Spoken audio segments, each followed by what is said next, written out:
sign up for the newsletter, www.truehousestories.com, and you can follow all the artists and see all the past shows. Well, here we go. Welcome to True House Stories. I am Lenny Fontana, coming out of New York City. This has been a very eventful week. Some great stuff is in the works. And of course, I want to share with you that production is beginning for the True House Stories show coming to television. We will be announcing more as that comes along. But for now, I would like to talk about the great artist that we've been waiting for a while. And thankfully, she agreed to come on.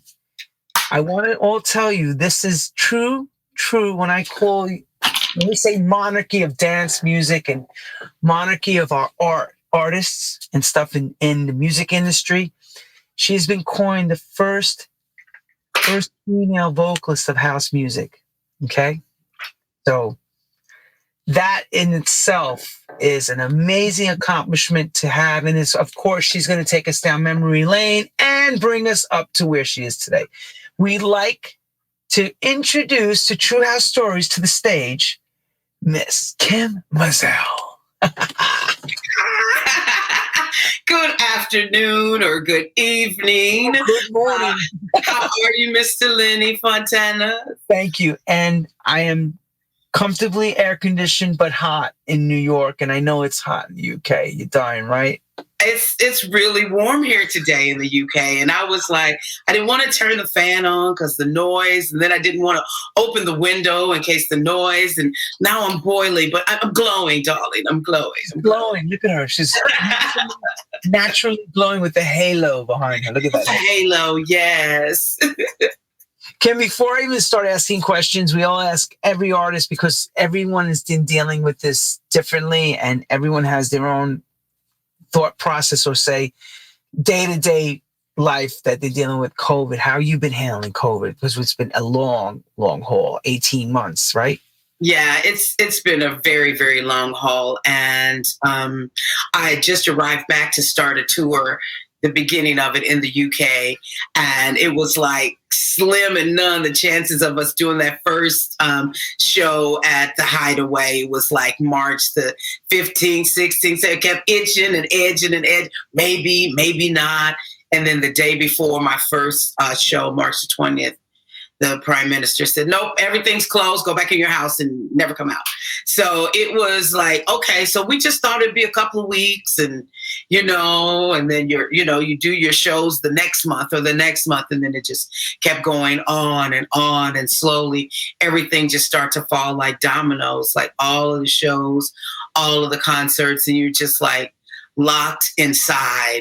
And they were like, don't go outside. But I get anxiety, so I had to go for walks, and it was super tough. I was like every day out for like the hour's walk. I would be out there all day just sitting in the sun or walking and just trying to figure out what to do those early months, because we thought, okay, by the summer, because people start rebooking for summer 2020, and summer 2020 came.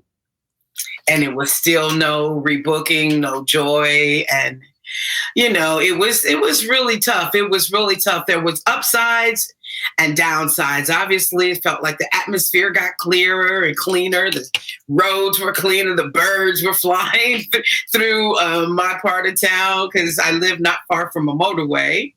And like birds that never were around here start coming in our area. I was like, oh, like pheasants and all these different kind of birds. I was like, what kind of bird is that? What is he doing here? But that was, that was kind of nice, and the air got clear and, all of that. You got a chance to reflect. But I was ready to go back on the road because I had reflected for my Christmas holiday. So I was ready to go to work, earn some money. But yeah, it was super tough over here. We had to get creative. And that creativeness is what really made you revolutionize yourself, basically, right? To reinvent yourself a whole other way. Yes. Yeah. so many people had to like do that. I remember one of the ladies that booked me for like shows. She came up with this live DJ set to be on some platform on the website, and got sponsors. We ended up raising money for mental health and all of these different kind of things. And because she was early presented, we had 1.8 million people viewing in the afternoon just across the UK and Europe. And it was like, her platform was like a DJ would come on, play for an hour, and then artists would come and sing 2 songs live from their living room and live from a living room, you know. And it went, though. We did it all day. I think they did like donations 50p or whatever. Was that Cassia? That's right. I remember I gave a DJ set for that. Yes, I do remember. I was the first set, I think. And at that time, it was 450,000 people logged in. It was like crazy. It was crazy. And people were sitting in their back gardens with their Pyms and whatever, you know, here. And with the blow up, sort of like a swimming pool, putting your feet in it, because there was nowhere to go but in your back garden. And, you know, it gave that Ibiza vibe. So that was what she was the one who did one of the first ones. Janice was on there. Yes. Everybody. And Janice did her set from her closet. She had to do her set from her closet because apparently her neighbors can't take the music. I mean, can you imagine being an artist and your neighbors are just constantly like, can you turn it down? So she did her set, and it was from her closet, all the clothes in the background, you know, she had one of those walk-in closets. It was amazing. I was like, work. You got creative. See what I'm saying? How we have to go through to make this to operate in these, and because, you know, the problem is everybody was home, so you can't have to tell neighbors, go to work, get away from me. You know, yeah, it is, right? Yeah, that's very true. Thank God you're here. You know, I mean, you look good. You look like you're ready to go back out full power. You know, but it is what it is. We just have to keep positive and keep hoping for the best.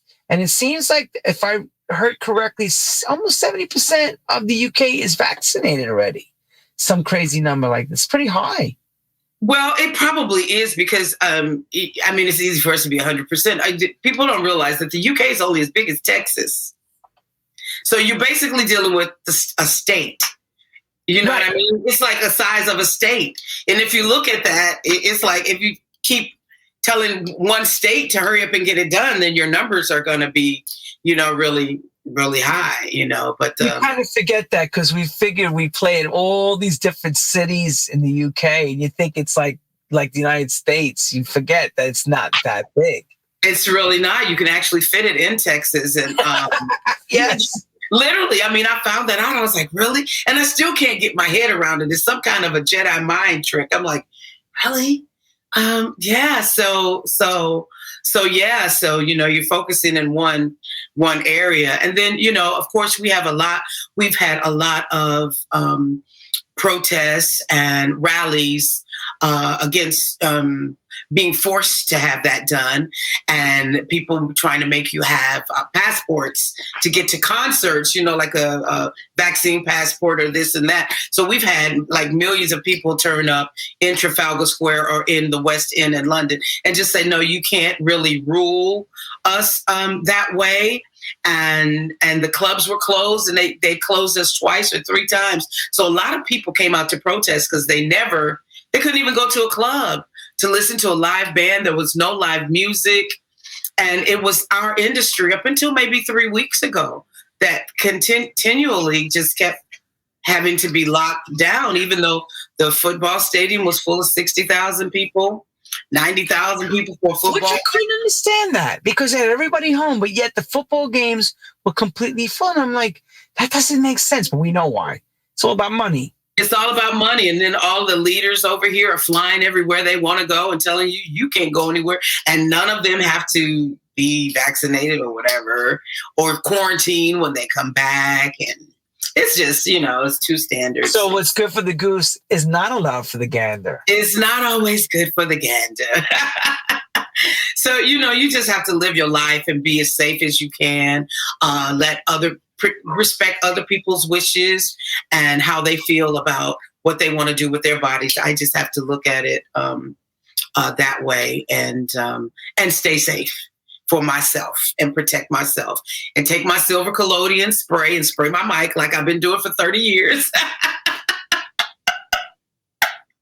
So silver collodion. Yeah, silver collodion. It's like a not an alcohol, but it cleans like a metal, steel, and it doesn't like you would clean your silverware and things like that with. And that's a small spray bottle. Do you have that near you? It's not far from me if you want to see it. I want people to see what you spray before. Oh, okay. We're going to endorse how she rolls, everybody. Okay. That's not far. It's not far from me. I don't know where the big bottle is. No, it's all right. Whatever bottle you have, if it's small. I use a little bottle, but yeah, I'll go ahead and show you. And it's just so funny that I happened to have pulled it out earlier today. But so this is just a little bottle you can get from the supermarket or whatever, or from Boots, or from Walgreens. And where's my little thing? It's got a little spray nozzle there, and you can just let me see. Oh, which way do I go to spray? You can't see me now because my head. But anyway, this is high stability silver multi-use antimicrobial. Now let's. Oh wow! So I've been using this for 30 years, and I always keep it in a little bottle. This and a lipstick goes in my bra. Ooh. For 30 years. I take it out, because you didn't want the drag queens coming, because they'd have all kind of stuff on the mic, and then you just give it a spray. It's clear. I don't need you now, and just carry on with the show. All right. Top tip, Kym Mazelle top tip. There you go. Kym Mazelle giving us a good antimicrobial tip. So, as I ask everyone on our wonderful show, and of course, we're blessed to have you here, we want to all know, how does music find the young, or should I say the young kid, the young child, Kym Mazelle? How's it? Oh my gosh. Well, growing up in America, Saturday cartoons all had theme songs. After School, Batman, and all those TV shows all had theme songs. And I learned every theme song and every commercial. I'm stuck on Band-Aid because Band-Aid stuck on me. My baloney has a first name. All of those songs. So I just started singing all of that kind of stuff, and just anything that the neighbors were playing out and around in Gary, Indiana. And I grew up down the road from the Jackson 5s, from the record label where they recorded at, Steeltown Records.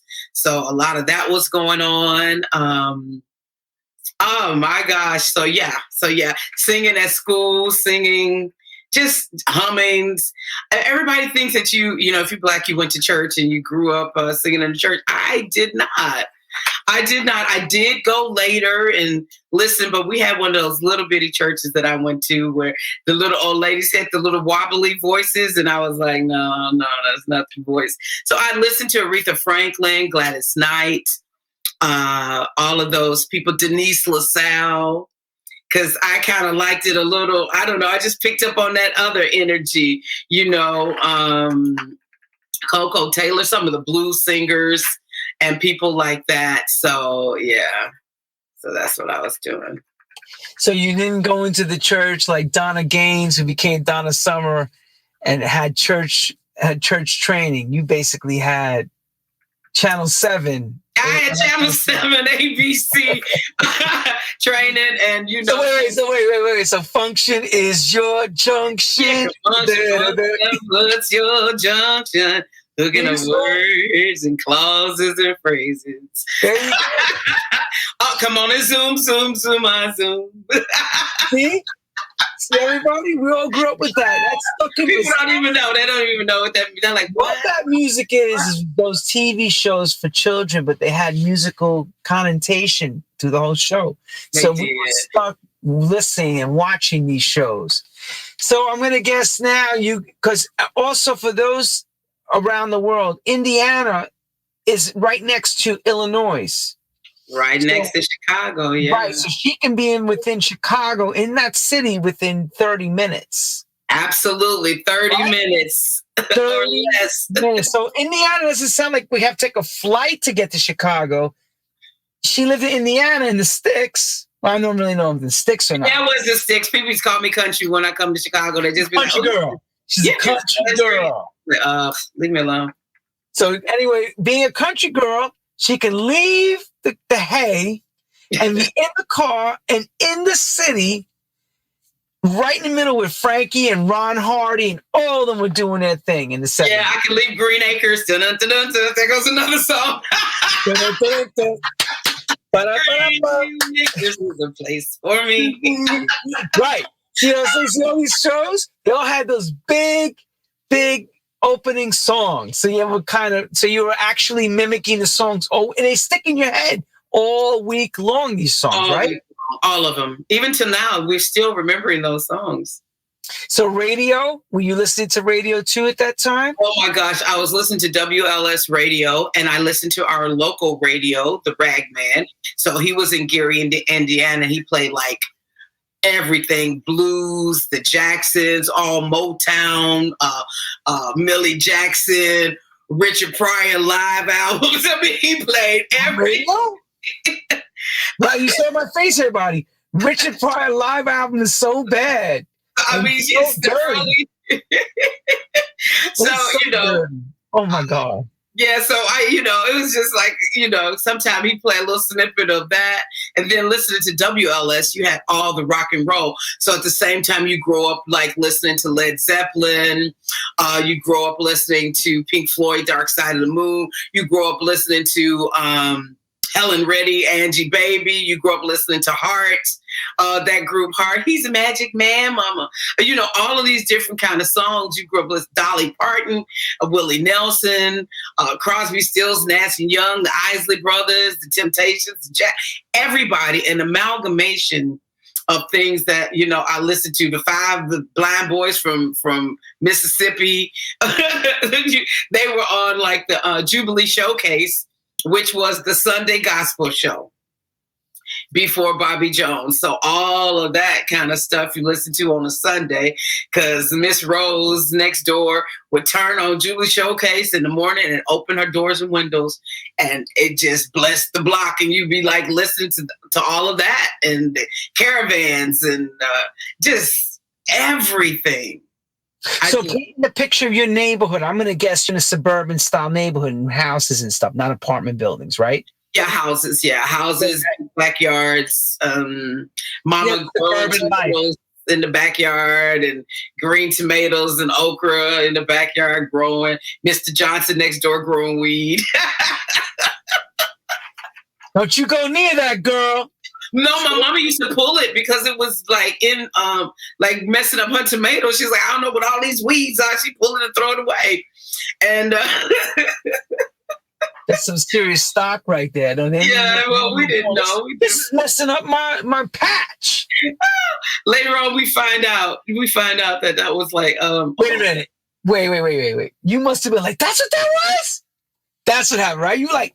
Something like that, yeah. Oh, Mama, you can throw that stuff away. And you're just a little kid, swimming in the inflatable swimming pool in the back, the old school barbecue made from that big old can, or drum, or whatever it was made from, family reunions in the backyard. Because we all had big backyards, That's right. Because you have a lot of space in Indiana. It's not like New York or Chicago. Or London. London, everybody's on top of each other. So, it's just like, no, I grew up country, I guess. Real country. Whatever. All right. Well, that's all. No, listen, I totally get it. I mean, those that live outside the city understand that feeling of having that, life. Suburban. We could ride your bike in the street, not worry. Kids are out all day and night. It's just different Well, lifestyle. until that street light came on, you had to be in like a quarter of a second before that street light came on. Get your butt home, or you're Or you knew something else was going to happen. But yeah, you play kickball, you play softball, hide and go seek, climb trees, baseball in the middle of the street. And when the car would come, which was rare that a car turned down our street, you just move your things out the way and get back in, finish playing. As a kid, it was just, and when, the Jacksons would come to rehearse and you hear that music cranking up. Where were they rehearsing, actually? How far from you? 2 doors down from. Oh, you were on the same block on Steeltown? Steeltown Records, 2 doors down. You saw Joe? You saw their dad Joe and everything? Well, I saw whoever it was. I was so little. I remember.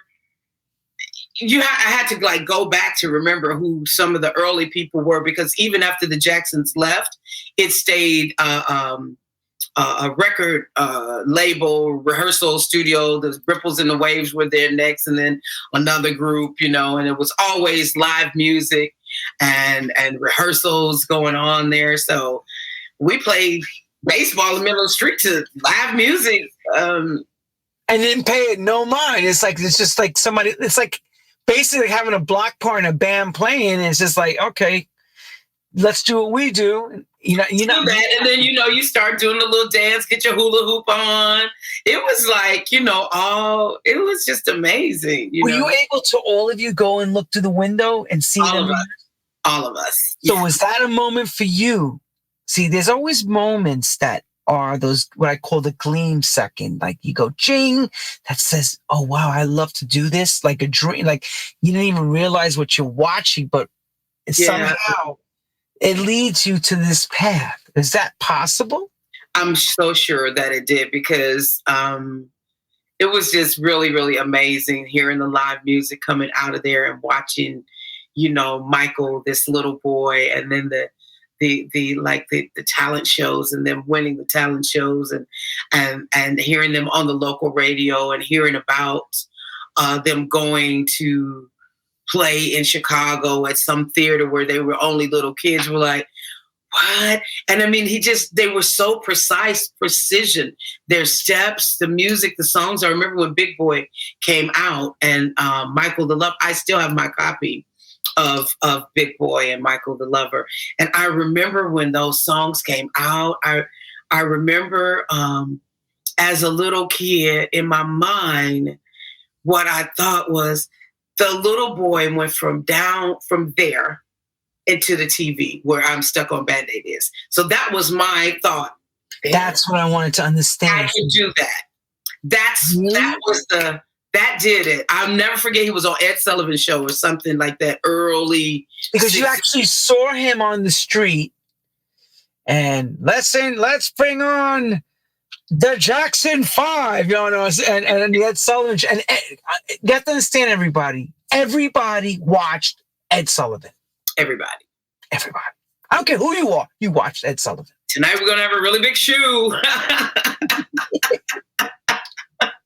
There was only Ed Sullivan and then a couple other crappy shows, but that's what you watched. Yeah, you watched. It was the big groups of the time. Elvis Presley was on there. It was, the Beatles, Jackson 5, the Supremes, the Doors. It could be whoever it was. Lewis. Or like she said, Crosby, Stills, Nash and Young singing "Four Shot Dead in Ohio." Here we go. My God. It's like when she's mentioning these groups, I can envision seeing the Ed Sullivan Show when she says it. But good on you, lady. Good on you. So that's what I want to understand. So everybody has that moment where they see it can be done. The dream muse. It's like, I can do this. Okay, take us now. So now that this is happening, you're seeing the little TV, the same person, you're growing up. What are you doing to try to find your way to whatever you think this business or music thing is? I'm just learning songs, learning how to be in a band, finding bands in the choir at school, taking lessons to play the flute, all kind of different ways, reading. I was like geeky about records. I read the A side, the B side, who wrote it, what year was released. as opposed to the year was written. And then you had all of these voices out of Chicago. You had like Mavis Staples and the Staples Singers. You had the Emotions. You had Kitty Haywood and the Haywood Singers. And you had Denise Williams, who was from Gary, Indiana as well. And Earth, Wind and Fire, who were just like South Side of Chicago. You had Minnie Riperton, who was with Rotary Connection in Chicago. And I just started, following these footsteps. And I remember I got a scholarship to go to Lincoln University in Missouri, somewhere in Missouri. I got a scholarship to go to study music. And and I just picked up the flute. On the flute? Was it on because of the flute you got the scholarship, or singing? I got the scholarship because of politics. I was seeing that I was in the principal's office and I heard that they were doing scholarships, and I found out about it. And I had been in the choir and in the theater at my high school. But one of the things too was that you had to play instrument as well to go. So I said, I play the flute. No worries. And I just went and picked it up and I don't know, I learned the fingering quite quick and kind of I was enthusiastic. So they took me on board and they gave me the scholarship.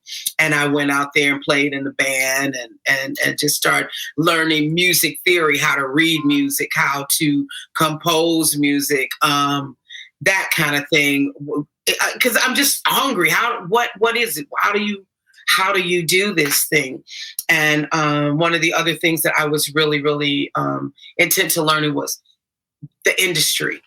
Because all the people that I love, by some reason, got ripped off badly from signing things that they didn't know what they had signed. So eventually, I was only there for about a year, and I fell in love with somebody, had my daughter, went back home and to Indiana, and took all my credits because I made top grades. And then I ended up going to school in Chicago.